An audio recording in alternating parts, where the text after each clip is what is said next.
জামাত ইসলামের একজন নগণ্য কর্মী হিসেবে আমি নিজেকে ধন্য মনে করি, আল্লাহর শুকরিয়া আদায় করি। আল্লাহ তাআলা বলেছেন, আনাকিমুদ্দিন ওয়ালা তাতাফাররাকু, আমার দ্বীনকে প্রতিষ্ঠা করো আর এই ব্যাপারে কোনো মত পার্থক্য করো না। জামাত ইসলামী বিগত অর্ধ শতাব্দী পূর্বে এই উর্বর জমিনে তাওহীদের বীজ বপন করেছিল।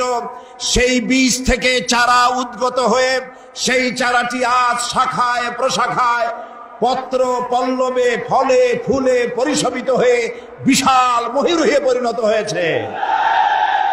এই জামাত ইসলামের একজন নগণ্য কর্মী হিসেবে আমি নিজেকে ধন্য মনে করি, আল্লাহর শুকরিয়া আদায় করি। জামাত ইসলামী দ্বীন প্রতিষ্ঠার প্রচার প্রসারে বিগত অর্ধশত বছর ধরে এই দেশে কোনো হাঙ্গামা, কোনো মারধর, কোনো সন্ত্রাসী তৎপরতা চালায়নি।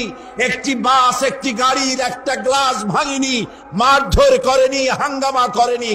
সম্পূর্ণ গণতান্ত্রিক পদ্ধতিতে গণতন্ত্রের বিকাশে দ্বীন প্রতিষ্ঠার জন্যে একদল সুশৃঙ্খল কর্মী বাহিনী তৈরি করেছে সারা দেশ জুড়ে।